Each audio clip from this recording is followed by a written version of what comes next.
Jackpot may have also created an opportunity of a lifetime, in the sense that the stars seem to be aligning with the exchange rate issue, because as the exchange rate issue has devalued, it has actually made us Nigerians, will I say, we are cheaper than the alternative. Leasing can be, will I say, I think it's one of the most prominent forms of capital raising.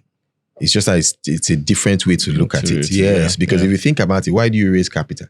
It's to buy a productive asset. 3 out of 10 or 4 out of 10, you see a Nigerian, in that sector. Right. So that Nigerian now has acquired some competence. But that Nigerian has ties to Nigeria. And Nigerians being quite, will I say, entrepreneurial, that person may even have a small advisory business here, right? So what is he doing? He's providing a technical service here. So maybe something that you could have had to travel to do, you can probably now get here. And it's of the same quality as if you are traveling.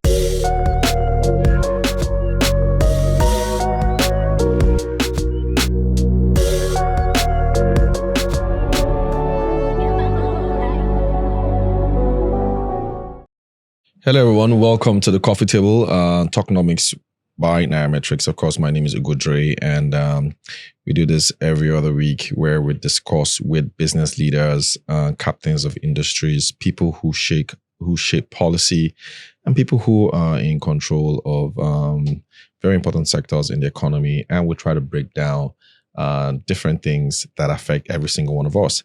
And today is no different. I am super happy to have here with me, I think one of the very first CEOs on the exchange that we're having on the coffee table today. I'm proud to introduce my Oga here, Ugoji Lenin Ugoji, the GMD CEO of C&I Leasing. Welcome. Yes, thank you very much, Ugo. Really, it's quite an interesting one. I don't think I've ever really been on a podcast, so I think this is also my you first. love this one. Exactly. So thanks for having me. Great to have you. Same here. And thanks for for doing us the honor to be here on the coffee table. Yeah. Firstly, though, it's not all the time you get to hear names like yours. Like mine is Ugochukwu Obichukwu. That's really my full name. So always sort of sounds like it rhymes. So yours is Ugoji Lenin Ugoji. So what's the etymology of that name? Okay. Ugoji means, it's an Igbo name. It means, actually, Ugo is a bird. Yeah. Which, the eagle, more or less. So Oji is like the Iroko tree. Okay. So it means the king bird on the Iroko tree. Yes. So how come it had to be twice? Ugoji Lenin Ugoji? Yeah, because in my where I'm from, in Abia State, I was born at a time when it synchronized with something that had to do with my great grandfather. So I am perceived to be a reincarnation. To reincarnation of it. Exactly. So that was why. Interesting. I just love how we Africans come up with names, which is just amazing. All right, so let's go right into what we're talking about today. I want to talk about the logistics sector, leasing and logistics. Just to be more specific, it's a very important sector in the economy, considering how critical it is to moving goods around. I remember watching The Men Who Built America, and poignant to note how logistics, being able to move things around in the US, particularly the rail, was really how industrialization was birthed in that economy. And it's also very important in Nigeria today. However, your sector is highly import dependent, and we've seen a lot of policies come up over the last couple of years, particularly with this government. The first, of course, will be exchange rate. Just curious to know from your own experience in your industry, how has exchange rate unification affected your business, and how have you been able to especially, I mean, you do import some of the things that definitely that you use, whether it's the machinery, spares, yes, exactly. vehicles, most of the things that even some personnel sometimes. So how's it affected you? Okay, yeah, that's a very good question, and I think a good place to start in the sense that, like you rightly put, we are largely an import-dependent economy, and of course, things that have to do with equipment, which are manufactured elsewhere, those countries tend to put structures in place to ensure that you keep coming to be able to utilize the asset consistently, and it's no exception for motor vehicles or for vessels, which are the major assets that we as C&I Leasing, utilize. So for us, it keys into the exchange rate issue, and funnily enough, it keys into the jackpot syndrome that we are seeing. There's actually a connection, right? And I was telling somebody that all through history, there is just a time when things are going to align. And that is when they say opportunity meets preparedness. Yeah, and I think for Nigeria, we are. In fact, we're there. I think, and so the issue is whether we are going to be able to take advantage of that. And why do I say so? Those parts are needed, quite all right, for motor vehicles, for vessels. So we have to import them. So of course, you have the exchange rate issue that you have to deal with. And for us as C&I, what we've looked at is that we've realized that we have to improve our capacity to be able to maintain those assets through alternative means. And why this is the case is because if you see what has happened in the last maybe 2 years, the volatility in exchange rate has been enormous. So that affected even the way companies import parts, import the full assets themselves, because the holding costs became quite high because the price of the asset had already skyrocketed beyond what the economics of many companies were. So if you were paying 100,000 for a vehicle 2 years ago, it was suddenly 250,000 today because of exchange rate. So what it means is that you now had to find a way to reduce the cost of managing or maintaining that asset. Because if you didn't do that, your client will not be able to utilize the asset. So for us, we've tried to focus a lot on operational efficiency. We think that that's the only way to stay in the business. C&I is fortunate to have quite a large number of assets, especially in the vehicular space. So we decided to focus on maintaining rather than replacing. I see. We feel that it is temporary, but for you to see the other side of the coin, you have to survive this part. Period. And if you look at it, many companies have been obliterated in the last 2 years because of this, many fleet companies. So I think that resilience came from our stock of vehicles and the fact that our stock of vehicles were quality vehicles. And so we were able to maintain them and improve the capacity of our internal sources to maintain them. I think that's just really what we've done to try to manage that. Maybe on the issue of the jackpot, maybe I'll come back to that. Yeah. So the way you sort of explain this now, the sense I'm getting is that yes, the exchange rate unification did have its own effect on the economy, particularly on industry, but because you already acquired a lot of assets, before then, in a way, it's actually been positive because then a lot of those assets that you have are now valued probably more than the book value that they have and how much you bought them. Exactly. And then that now makes it even a lot more difficult for new entrants to get into into the sector. Yeah. So in terms of your managing costs, because you're also saying that you are now finding ways to manage costs. So how are you dealing with that? Do you now focus on the local industry for your spares, or you still need to import some of your spares to manage? Is that what you're doing? Yes, we still need to import spares because there are some spares that you just can't deal without. However, ordinarily there are also ways you can manage spares better by having, will I say, consistent or more consistent maintenance. You know, when you're dealing with, mechanical, let's say, products, a lot of the longevity of the product actually comes in the maintenance. If you maintain, like if you have, I think a good example to use for many Nigerian households would be a generator. Yeah. If you service your generator like clockwork, yes, right, you will find out that it lasts longer than your neighbor who doesn't. That's just the way mechanical objects are. Work. Yeah. And so we realize that. And so sometimes you actually have to import the personnel that come to maintain these assets because they're also unique, especially in the vessel space.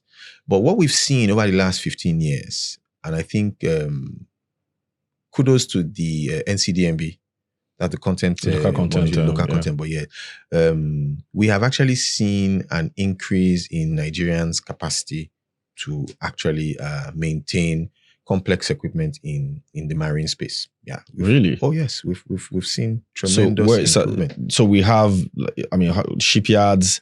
Yes, that are functional here that can maintain. That can maintain, and more importantly, personnel. Where are these located? Most shipyards are in Port Harcourt. That's most of the really reasonable, good shipyards.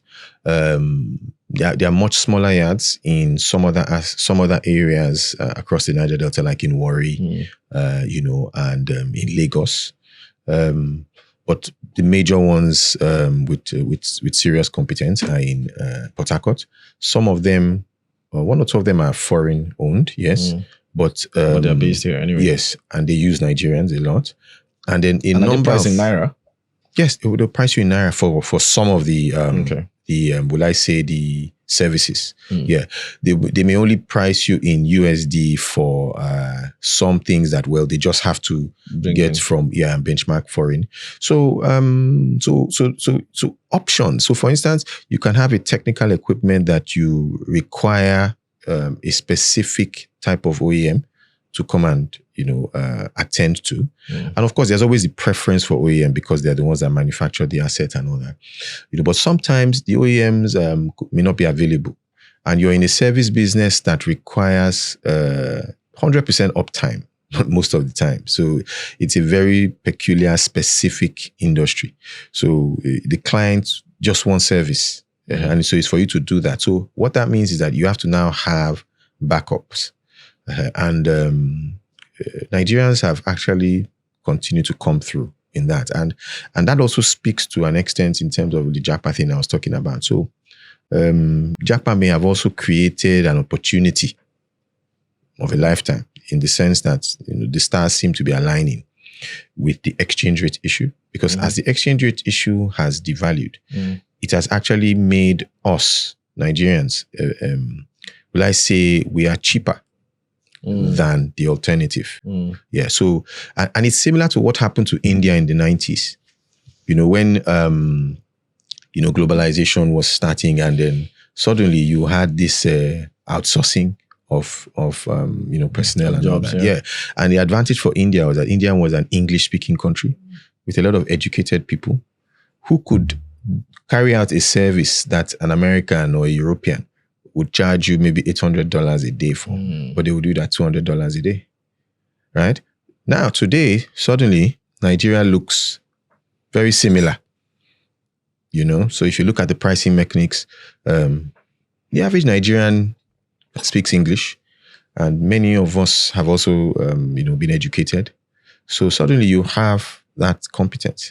And then, of course, with people transiting on the JAPA train, competencies are actually growing that are Nigerian. Yeah. And those competencies can be brought back to actually support the business, the local content. So if we put in place a good structure to capture this, we have the opportunity of a lifetime.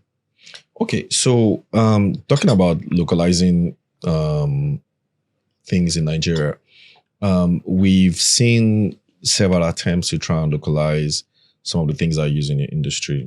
Maybe it's more specifically vehicles. You've seen local vehicle assembly plants here and there pop up. I think there's also assembly plants for bikes and a few other things, local fabrications. How is your industry leveraging on that? So rather than import new cars, so let's say you need to spend on capex and you're looking at importing new cars, are you considering leveraging on local assembly markets? Or are you basically saying, look, it depends on the demand that you're seeing from your own? What's your I think it's a balance, because logistics, especially vehicular logistics, is evolving globally. It's not just even in Nigeria, with the advent of EVs and dual purpose vehicles, like in Nigeria now, the CNG that we're pursuing. And C&I has a history of will I say transiting in terms of that. Apart from that, our key shareholder is also a player in the market. I saw something you guys did 2 weeks ago on public transport also in Nigeria. Yeah. And a public transport company. And our chairman, who is a major shareholder in C&I Leasing, was featured. Yeah, he was. And Peace Mass Transit has an assembly facility in Enugu that actually assembles motor vehicles. Really? Yes. And there are a number of others, I believe, that are also. So just to show you that these things are actually happening in Nigeria, and of course he brings that kind of experience to us, as a company who has also been providing logistics services largely in the corporate market. He has been largely in the retail market. So there is this synergy that I think has provided some value for us to make us, I think, a bit more competitive than others. Yeah, Then in terms of, parts, fabrication of parts, creating alternative, parts is something that it has always, been happening in Nigeria. I think the major issue has been standardization. So how do you standardize those things? How do you get even the OEMs that manufacture to certify you? And I think that's where maybe some government policy is needed to, bring together these people that can do these things and then help them to make these engagements so that we can start to have some of this productive capacity here to provide alternative, parts. So, but on the EV side, alternative, we are seeing some movement there, whereby vehicles are, being tested more and more now. And we are seeing them, I think, even in the open market. You see, there are some mostly Chinese brands. You see them on the roads. They are EVs. A lot of large companies are even putting a lot of research into that, especially energy companies, so that they are keeping pace with whatever is going to evolve. And C&I is not far from that. We are actually carrying out a lot of tests currently. So we have a number of EVs in our Ghana unit. We have a Ghana subsidiary called Lease Afrique. Yeah. It's the largest leasing company in Ghana. And we do provide that service here. And in Nigeria, we're doing the CNG. So we're trying to just test both and see the scalability of that infrastructure. And of course, what that means is that, competence will now be developed locally to be able to support that infrastructure. Which I think is good for the job market, is good for our ambition to be a productive country eventually. Okay. Yes. So. All right. So I mean, a number of things I want us to touch on. Sure. But I kind of think let's sort of flip back now, and maybe for the audience, I want to now focus on the business model of C&I Leasing. Okay. Probably a lot of people who don't understand. Okay. And when people hear leasing, I think sometimes you might think it's just leasing vehicles. Yes. And all that. But maybe can you explain what exactly is the business model? How does C&I Leasing make money? And how has it been able to exist for this long? I think maybe over 30 years. Yes, we're going to be 35 years, I think, next year. So how has it been able to exist this long? And how is it making money now? Okay, I think to start with, I'll start with maybe the founders. I think the founders had, I think, a very interesting and different approach to managing a small business. I think from the beginning, I think Emeka Ondo is the founder of C&I Leasing, and I think he's ex-Price Waterhouse. And I think he had this feeling of creating an entity that could, survive, changes in leadership. And I think because of that, there were certain things put in place to create the kind of structures that, have governed the company till now. And they have proved very resilient. I'm the third CEO of C&I Leasing. And many people don't know that, because it's been quite smooth. From Emeka to Andrew TKODB to myself, and really no rancor, no nothing. It's just been a very smooth sail. So I think that speaks to the governance structure that was ahead. So that's on one side. But in terms of the business itself, I always tell people that C&I is not just a leasing company. We're an integrated leasing company. So C&I has moved from predominantly a finance lease company, which was more or less funding assets for individuals or companies to buy, because leasing can be, I think it's one of the most prominent forms of capital raising. It's just that it's a different way to look at it. Yes, because if you think about it, why do you raise capital? It's to buy a productive asset. Exactly. So for small companies who cannot go to the market and get the confidence, you can actually carry out a lease. I think that's what's was the basis for C&I Leasing to start. And so based on that, they did the finance lease. But there were some issues with the finance lease because of, I think, the structure of our financial system. So it brought some challenges. And so C&I evolved to more of an operating lease company. And it was largely based on risk. You were trying to manage risk. So we now started buying the assets and providing the service now, not just providing the asset for payback. So we provided the service. And what that does is that it reduces the risk of, one, diversion. So because you are now controlling the asset itself. So the payment comes to you directly. So you don't have those things ahead. And then also issues of, will I say obsolescence, because you don't, the asset now in itself, because for the client, you have the advantage of not having to own it. So if it becomes obsolete, you can just give it back to the client. To the lessee, that is to the lessor, that's us. Exactly. So you have that risk. And so for us, we had that, advantage. And what that did is that, first of all, it de-risked the client, but it also de-risked us. And it became a very profound way of having some revenue assurance. And that, I think, is what really built the company in the last maybe 10 to 15 years. It has now moved predominantly from a finance lease company to an operating lease company, providing services across various sectors. So from banking to, and then it also now focused also on the personnel, because C&I has quite a very strong personnel outsourcing unit. So what that does is that, so you don't not just provide the asset, you provide the individuals that will manage the asset. So we even have a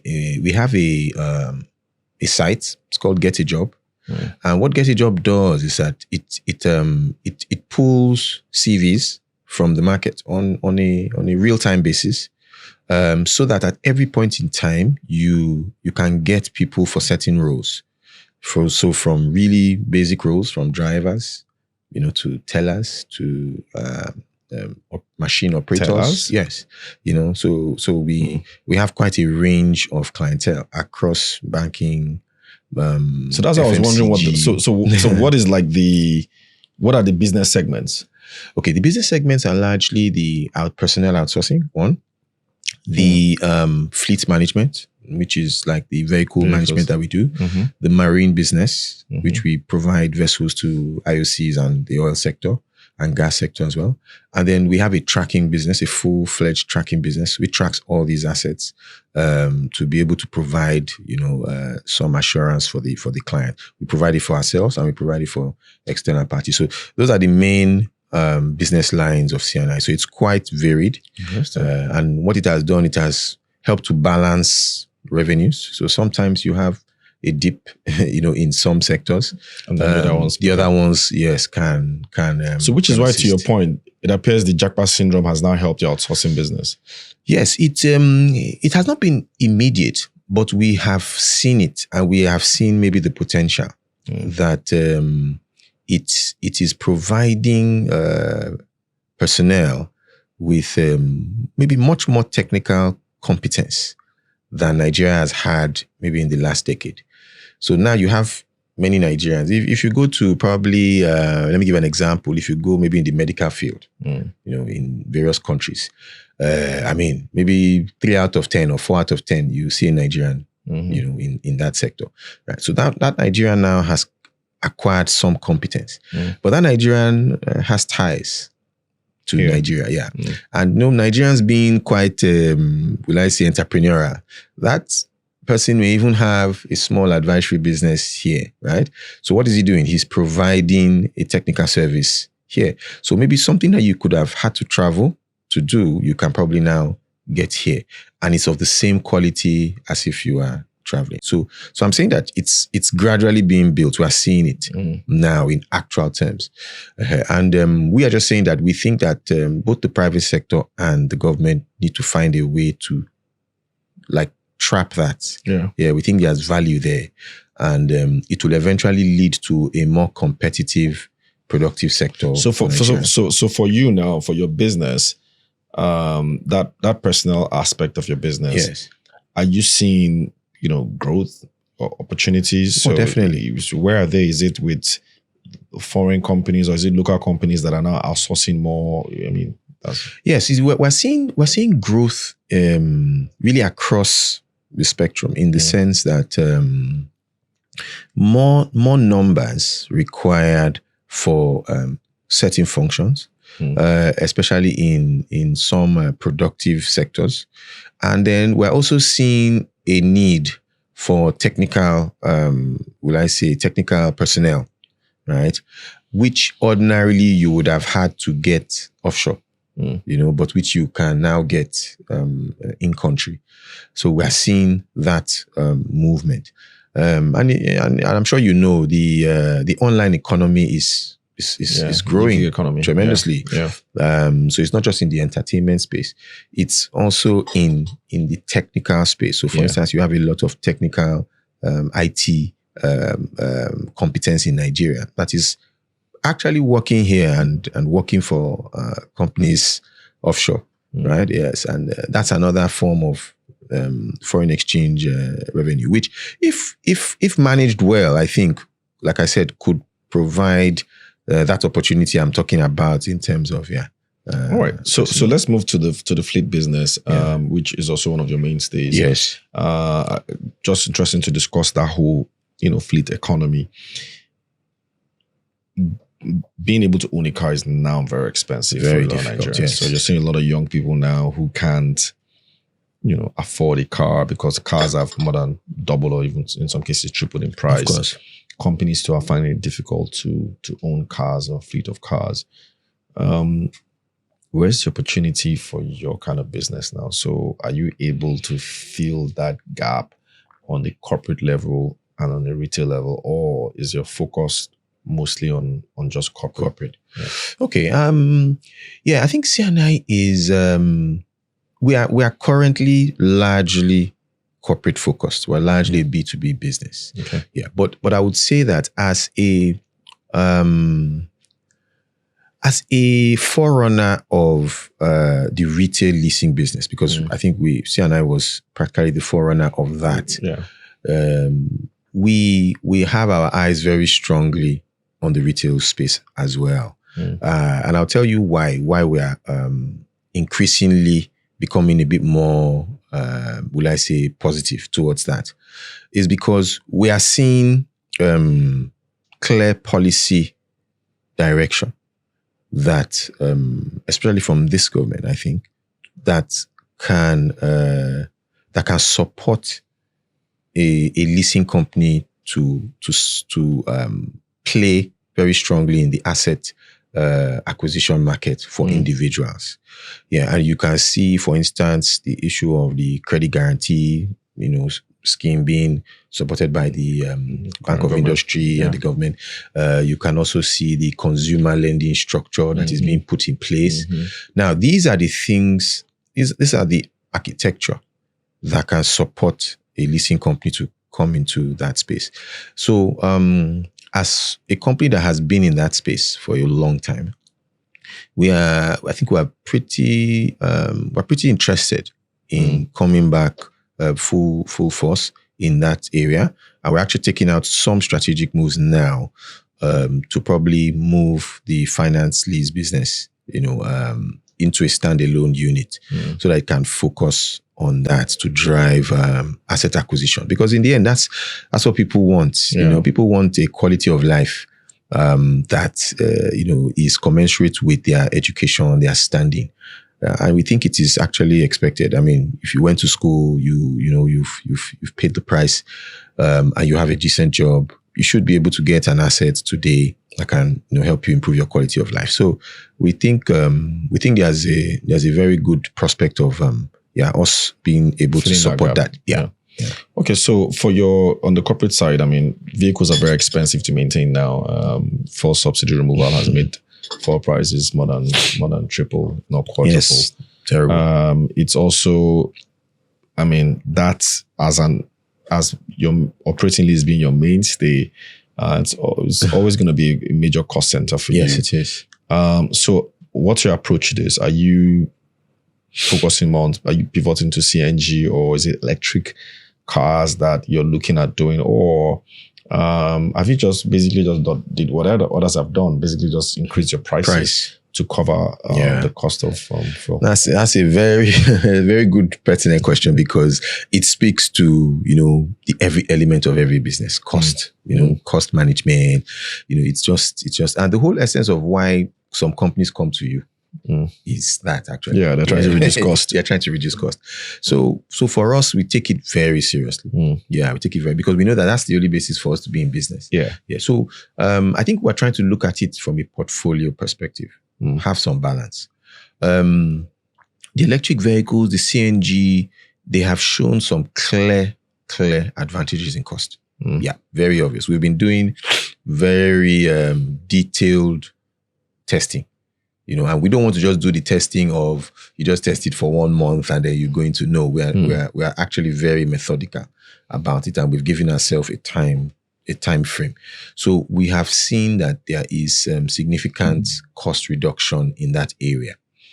But we also see that there are some aspects of the EV market that we do not know yet, and it is not even known globally. And that speaks to resilience of the vehicle, disposable value.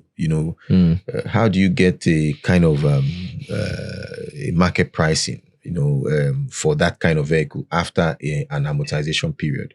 Those are very fundamental questions for the fleet business, because that actually contributes to your bottom line. So all those are aspects that we don't really know now. But in terms of cost, definitely has enough. So we think that is to go with a balanced approach. So you continue with what you know, right? And gradually evolve into what you don't know. So we have put our pinky toes into these other markets, and we're seeing the impact. And it's now to pitch to the clients, because the client is also important. The client must also be comfortable with the brand of vehicle, with the type of power they're using to power the vehicle. So we are seeing increasing interest in the alternatives, because they do have the cost reduction that one is looking for.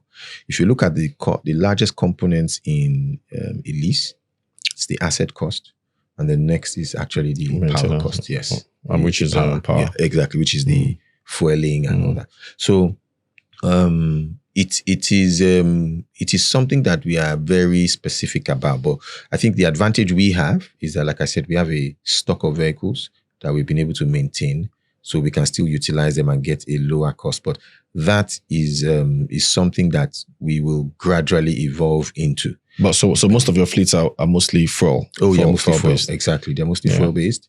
And we source from the market like everybody else. And we have seen what has happened in the fuel market. There's been some deregulation there now. Yeah. So you can see that the prices are actually coming down with the advent of the refinery, the Dangote refinery. But there is some competition. So NNPC also still brings in product. So there is some follow through, which we think is good for the industry. Yes, it's good for the industry. So there is some competition at least. And I think we are gradually benefiting from that in terms of the cost, because we've seen it come down consistently. Although it's also tied to oil price, which has also come down. So if the oil price goes up, most likely you would also still see an increase. In that. Okay, so I mean, now that you've spoken about Dangote refinery, it's been dubbed as a major game changer for a lot of people. I've even heard some people say it's probably the reason why we've seen exchange rates sort of start to stabilize, because it's basically sucked out that need for importation of fuel. But there's also another school of thought that talks about maybe we're probably seeing a monopoly, or at best a duopoly, two major providers. Of fuel. So and that's a huge cost component for you, I guess. Yes, it is. Does your industry view this?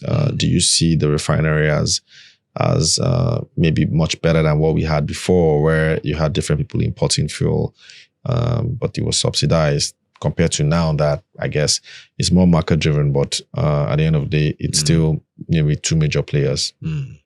Yeah, I think anything outside subsidy for me is more sustainable.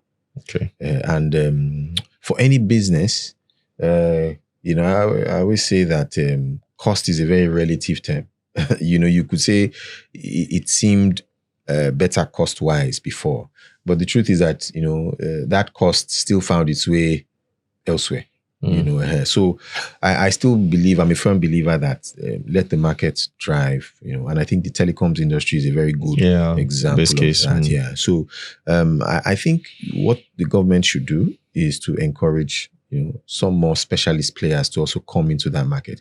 Everybody doesn't have to play on Dangote's level, but if you provide a service for different aspects of the economy, I think we will see a graduated fuel market, which will prevent any undue monopoly, by here. And of course, with NNPC also being privatized, what it means is that you have another party that has capacity to be able to intervene.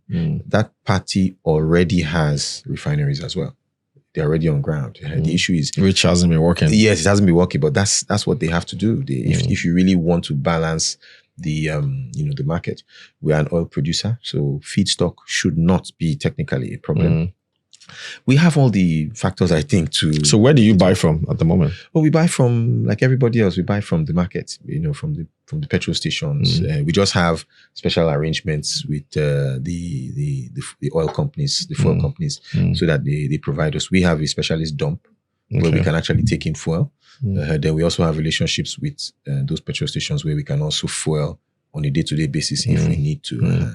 So the dump is to provide backup, so that in case you have sometimes you could just have. No, but we've not had scarcity. Yes, we've not had that. That speaks to what we're talking about when something is sustainable and private. But does your scale of demand also give you some kind of cost reduction in terms of pricing? Oh, definitely. Or do you buy at the same price that everybody buys? No, we do have some slight advantage, but the petrol market is so competitive that it's really not much. So for us, it's not really an income center. It is just a cost that you have to make. So more like it's not a cost saving. Yes, per se. It's not totally a cost saving. But what about CNG? Are you pivoting into CNG? Are you testing that, or have you tested that out so far? Yes. We split our alternative energy testing into EVs and CNG. EVs, we're testing it in Ghana. For obvious reasons. In CNG, what was the obvious reasons? Power stability. Okay, better in Ghana than here. You need to have more power sustainably. Then in Nigeria, CNG, because of course we have more capacity, and then of course there's a government policy that is driving that up. Yeah. So we're testing in that space there. All right. So your sector also, thrives a lot on contracts with a lot of companies. You rely a lot on companies for whether it's particularly, I guess, your marine business, especially. That also helps with the stable cost structure. But now that inflation is high, and you did mention that a lot of these companies are looking at you to reduce their own cost, and all that. How are you coping with these issues? I guess some of them are coming to renegotiate. Some are, you also need to hedge. So how you addressing that? That's a very real and present problem that we have. Yeah. Because as the economy has these inflationary tendencies, of course, what it means is that many companies start to look inward and say, do I really need this service? That's the kind of question that comes. The truth is that I think over the past 2 years, we've had very, very strong conversations with a lot of our clients. Yeah. And we also had to, will I say, I won't say draw a line, but we had to take a stand. Yeah, because inflation is, a hydra-headed problem that it does impact, everybody. But we must come together to find a spot or a sweet spot where it can now, balance out everybody's challenge. Because while we agree that the client has to get value, we have to also be in business to be able to provide the value. And so costing is such an important aspect. So we had negotiations largely upward, which were not very palatable, yes. But I think over time, the clients have been able to see that it was necessary. Maybe necessary to do what, to renegotiate? Or yes, to renegotiate, because there was no way. I mean, if a spare part, was costing 100 naira and today is costing 250 naira, there's no way. There's no way. It just has to go up. So I think the only thing was that we had to now utilize the advantages we had to be able to provide that value to the client. So where we could maybe, instead of increasing it by 100%, we were able to increase it by 40% or 50% and still remain in business. And we think that what that will do is that gradually the businesses will largely move upward on the revenue scale, because they too would have to reprice their own charges, So unless you're dealing with a foreign exchange currency component contract where there's inherent hedge, because if the value moves, it doesn't really affect you in naira terms, then you could leave that, which we saw in our marine business. But in our other businesses, they are largely naira denominated, so we did have to have those conversations, and they were very tough, I can assure you. And but we were able to make some progress, I think, in that area. So we've been able to mitigate the inflationary trend on our business. And I think also the focus on operational efficiency, I think, helped, because what it did was that it was able to reduce our dependence on certain components or certain services that we could now do in-house. So I think that also helped to it's not yet Uhuru, but we think we are moving. Yeah. All right. So I guess one other thing that I also noticed with your industry is quite a number of dead assets. So the number of assets that you have that are not producing or are not meeting the utilization level that you expect. Yeah. Yes. Why is this happening in the first place? I mean, is it because is the demand waning, or is it that maybe because of price companies can afford it, or is it because maybe the cost of maintenance? I'm just curious to know, because that also affects your ability to replace some of those assets, because you're not sweating existing assets, and how do you now replace them? Yes. So what's the challenge there? Well, I think it's a bit of a misnomer to think that maybe the underutilization is as a result of demand per se. I don't think I get that sense. Yeah, I think underutilization is largely coming from a service perspective. So the companies require a certain service, and so if you can't provide that service, you can't give it to them in the way that they want it, then the tendency is not to utilize it. So that means that the service providers have to find a way to ensure that their assets are available. because availability is what transits into utilization. So, for instance, I can't utilize your assets if it's parked in your workshop or it's parked in your dry dock. So, what we are seeing is, we think that there has been a lot of maybe service failures in the service sector for these assets specifics. And a number of reasons, I think, have led to that. One, because of cost as well, and the inflation and the exchange rate. So many companies have decided to try to lower their standards in terms of how you manage the assets. So they are, instead of maintaining it as you should, you extend the life. And, these things just have a way of impacting on the availability of the asset or the efficiency of the asset. So that challenge has existed, I think, for the last 2, 3, 4 years. We've been having that challenge. And so because you can't also increase the price, commensurate with what the inflation is speaking. So that's it's a very, very difficult challenge. And that's what has affected utilization rates. Because if you go and check, many of those companies are still requiring the asset. So what is happening is that you're seeing new entrants trying to come and fill those gaps. But many of those new entrants don't really understand the business as well. So what they do is that undue competition, they give prices that are not sustainable. Oh, I see. So the client now goes and takes that asset. But of course, down the line, you now have service failure. Yeah. And I think in C&I, we are experiencing that, especially in the fleet business.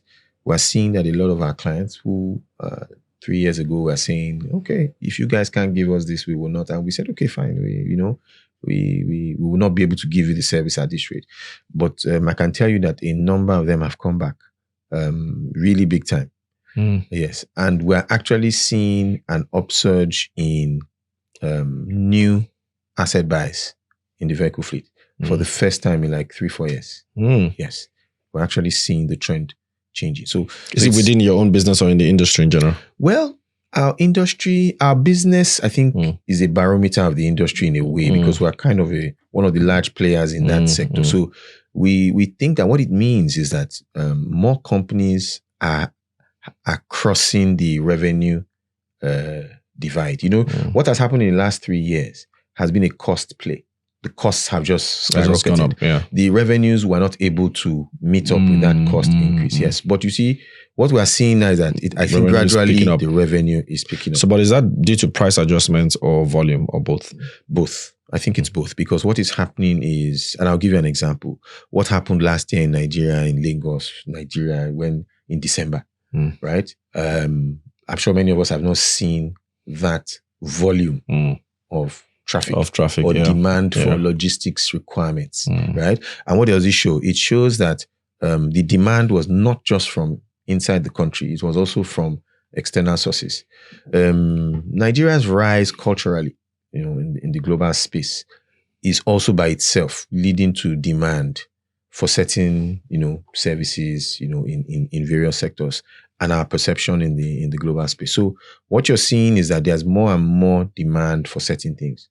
So that in itself shows you that there's really an opportunity. As we just have a capacity problem to meet actually the need. So I think it's a good problem. I would tell somebody, it's a good problem, because if you're seeing that increased demand for some of those things, what it means is that something is happening, I think, within the economy. Yeah. Okay. So talking about assets, still on assets, just curious to know from a fleet point of view. I mean, we look at the roads these days. I'm beginning to see a lot of Chinese-made cars, particularly locally assembled here or maybe imported. In terms of your acquisition strategy, how you dealing with these things with tariffs from the US now, making a lot of these things pretty expensive. So is your market sort of now shifting towards the east, more towards the east, or are we still buying, or more, even though Japanese is the east, but are we still buying more Japanese cars, or are you guys seeing maybe an increased advantage in Chinese owned cars? Yeah. I think the yes, like you rightly put, I think the eastern part of the world has dominated the vehicle space now for quite a number of decades, and it doesn't look like it's going to slow down anytime soon. Yes, it doesn't look like it's going to slow down. So yes, the pivot is still there. Now in the east, of course, you have various categories, but like you just called the most obvious one, the Japanese quality. From their end, just makes more sense, even though they are more expensive. Because, the way the fleet business works, durability is such a fundamental part of it. And because it's a service business, you just don't need downtime, know? So it's a tricky one.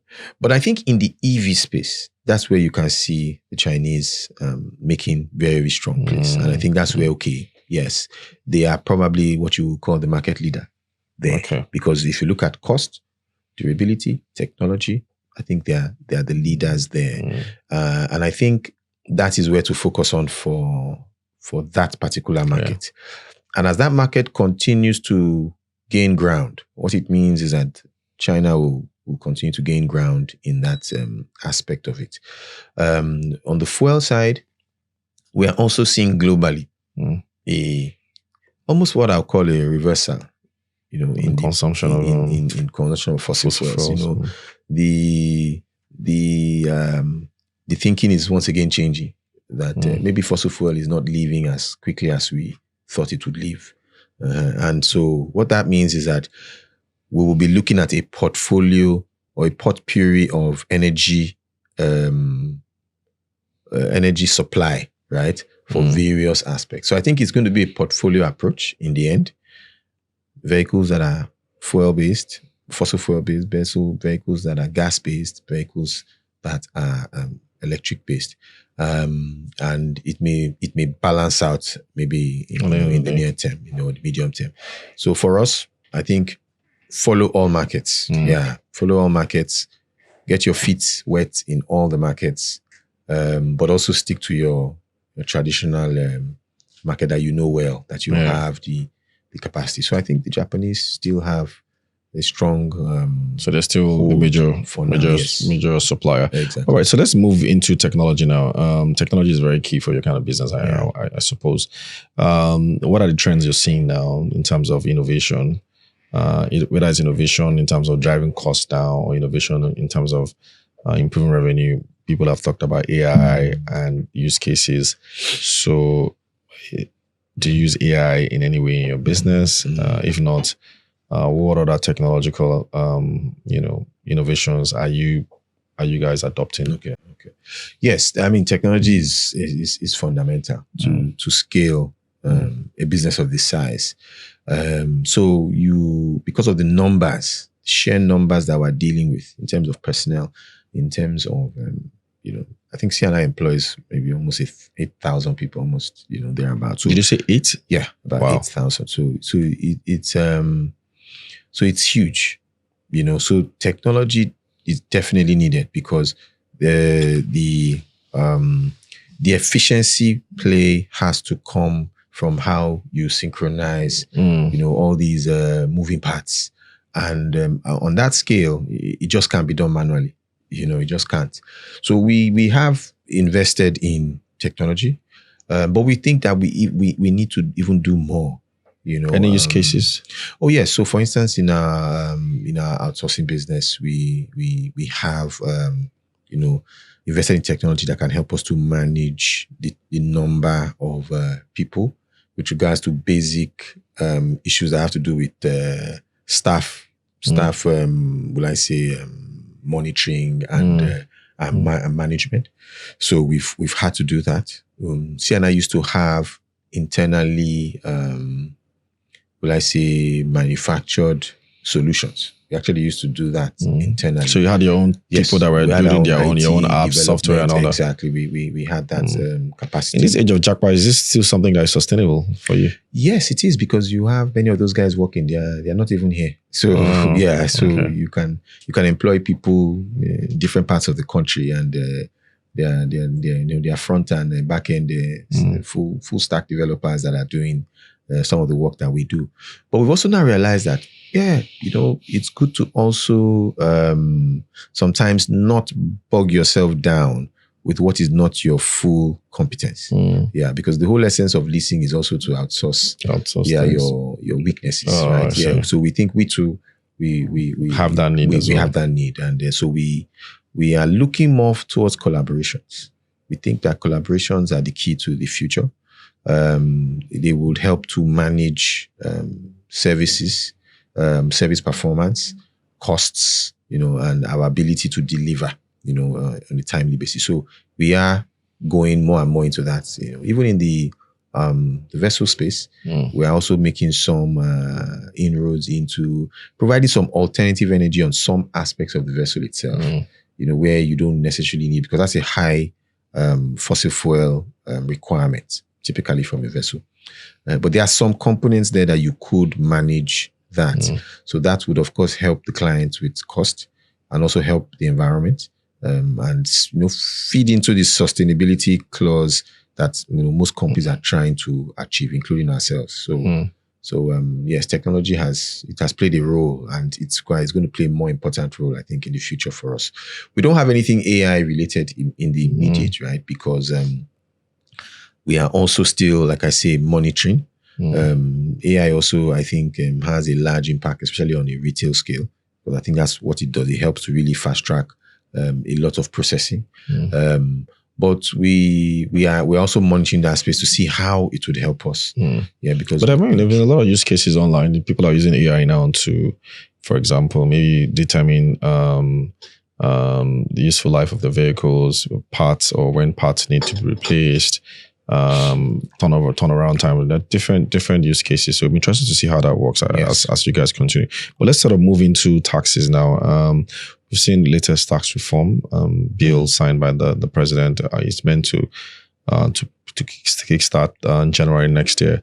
So just curious to know from your own kind of your own business, what does this mean for you in terms of import duties, VAT as well, and of course the one that affects everybody, payroll tax burdens. So how do you see this reform? Is it net positive for your own industry, or is it an extra burden for you? Okay, I think I haven't really gotten the full picture from my team in terms of maybe some. I mean, it's still fairly new. Exactly. Some exact specs, because I know we're actually looking at it to see how it. But I think off the cuff, what I think I would say, just looking at the highlights, largely, I think any form of taxation that, removes double taxation is positive for us. What are the examples of double taxation, though? Yeah, because for instance, you provide a service. So you probably make a purchase of an item, you utilize it, you pay tax, right? You utilize that to service a client, right? And then there's tax on that again, right? On that. Or you have a revenue coming from maybe another source that is taxed already.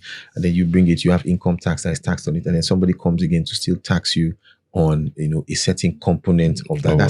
That's multiple. Yeah, it's multiple. And it's just not, sustainable for a viable business. So where, and one of the things I think I've seen is trying to streamline that by this law. So I think that's positive, in that regard. In terms of maybe personnel, payroll, I think there are also some positives there for people earning a certain amount. I think you are going to be exempt from taxation. So I think that would be positive in that regard.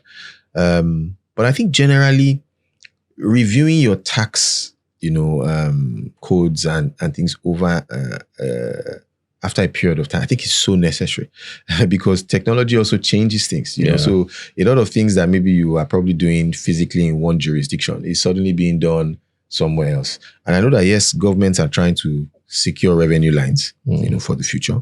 But I think more importantly is the issue of jobs and getting more and more people to be able to be productive, because I think that's really how you're going to grow the tax net eventually. Yeah. So I want to see how maybe this would translate into more jobs. I think that's, for me, will be the ultimate arbiter of whether it's going to be effective or not.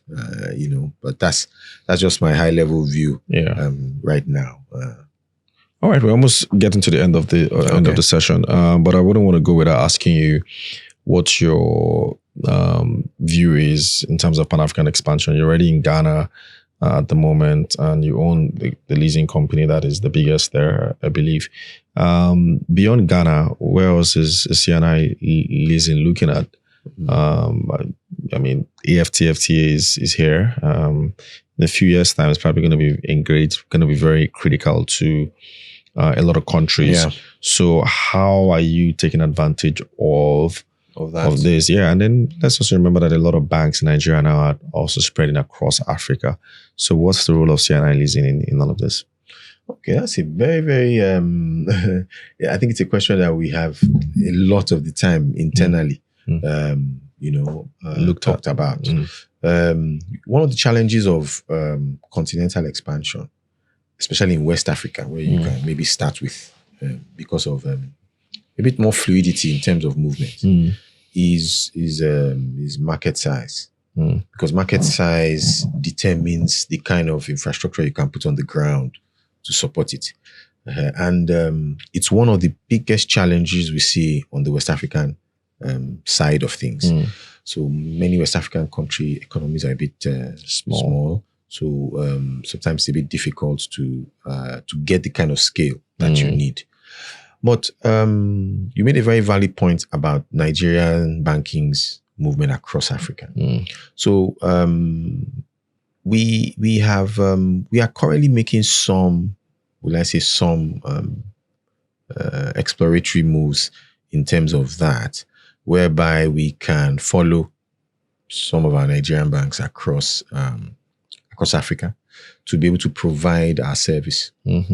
Because we've seen that our service is needed even across the African scope. We've seen it, you've seen it.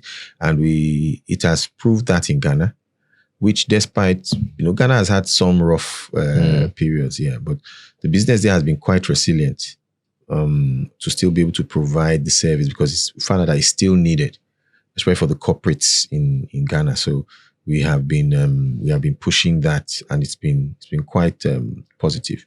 Not only that, it has also had some, exchange implications, because, that's another risk you have to look at, the exchange rate implications, which is why the Nigerian banks are very critical, because if we go with the Nigerian banks to fund that expansion, what it means is that you can borrow in local currency in those countries, so that you can deal with the asset, so you can hedge. And that's the advantage I think we see for Nigerian banks moving across Africa. We think the time is actually ominous to be able to leverage on that to provide the service that we are doing. So we do have our eyes on one or two locations in West Africa where we're already in exploratory talks to provide services for, which of course we will speak to maybe when the time comes. So, but yes, it is something that we think is possible, and not just to look at maybe the sectors that we currently play in. So we are looking at sectors that are substantial in those countries. Every country has a substantial sector, no matter what. So if you look at Ghana, for instance, Ghana's mining industry is what Nigeria's oil industry is to Nigeria. Exactly. So what it means is that, if you focus on the large sectors of the economy, you could have the scale that you're looking for. And leasing is required across all sectors. Different sectors, So so finally, Lenin, what is your, as CEO of C&I Leasing, what do we expect over the next couple of years in terms of, growth and sustainability, and then more importantly, shareholder value? Yeah, very pertinent question. C&I has been in a state of, revitalization and, revival, maybe over the past half decade. And this has largely stemmed from, the nature of the business, whereby it's largely an asset-focused business. And as exchange rates and inflation and the import dependency of those assets has been quite a flurry in the last 5 years, it has definitely affected the business in not such a positive way. But I think the resilience C&I has shown is largely in its ability to continue to provide the service, utilizing the inherent advantages that it had as a forerunner in the leasing industry. And I think we have turned the corner in terms of that challenge. So being that as it may, and it's not because maybe I'm the CEO at this time, I think that we have a very strong business model that has shown to be resilient. It has shown that it can withstand no matter the challenge. And I think that is what I think investors should look at. And then we can see that once the asset utilization rates continue to climb, what it means is that more value is expected to be accrued per every naira of investment in the company. And I think that portends very positively for shareholders, because the assets that we have are still relevant today. And since we are able to still manage them and still derive value from them, what it means is that we think the future is quite bright. And if also the direction of the country's leadership continues to move towards private sector, focused market-driven policies, we think that it is just inevitable that shareholder value would come from that. And you can see that in, I think, the last year or so. You've seen what has happened to share prices, not just for C&I leasing, but across other sectors. And while some may argue about maybe the value per se, but I think we are seeing that things are actually happening in the corporate space that speak to more resilient businesses, and I think C&I is a poster child for that. So I think there is really positive futuristic value for the shareholders. All right. I know I said lastly, but lastly, I wanted to know how you back to where we started, which is the exchange rate. Yes. So to source exchange rate now, how do you guys do it? Is there a market that you go to buy the exchange rate? Or is it, the same way it was before, where you have to bid and CBN? What's it like for you now? Okay, yeah. C&I is fortunate. It's a two-pronged approach. So, for instance, we do have substantial revenues in USD. So we do have that USD inflow to help us, because of the nature of the business that we do. But aside that, we go to the traditional markets to source FX. Largely from the central bank or the central bank appointed, dealers if we require. So we work with the banks. Yes, we work through our banks to be able to secure whatever we need in terms of if we need. So we don't have yet too much of a dependency, like I said, because the fundamental part of our business gives us those foreign exchange revenue, so we are able to leverage, on that. So, but has the demand reduced over time compared to maybe before we had a lot of all these FX policies? Okay, yeah, the demand, it's pretty much the same. I think the only thing that maybe I can say from our own perspective is that maybe we've been able to get a lot of, replacement services that we can now utilize Naira for. So for that reason, yes, we can say that the demand from us has actually reduced. Yes, it actually reduced. So there are a number of things that ordinarily before we would probably have to have secured the FX to be able to get them. But now we can get some of them here. And then of course, I think FX supply has also greatly improved. Yeah, so there's quite some ready supply. I think you can see it even in card services now. I think a lot of the card services now can still operate with Naira cards. So I think some improvement has happened there, from the kudos to the central bank in being able to at least stem that. And you can also see that in the stability. So, so it's a demand supply thing. I think supply has improved. So yes, it has helped us to manage that. Yeah. All right, fantastic. It's been 1 hour. It's over an hour already. Amazing session with Ugoji Lenin Ugoji, MD, CEO of C&I Leasing, one of the foremost leasing companies in Nigeria, listed, of course, on the Nigerian Stock Exchange. You have been watching the Coffee Table, and it's been an amazing session. Speaking Thank you very much, Ugo. And I hope we can have you back again at some point. And of course, should have also mentioned congrats again on your Q1 numbers. I think they were quite impressive as well. Well, I hope that will be, you keep that up all through the year. We will try. All right. Thank you so much. We will try. Thanks a lot.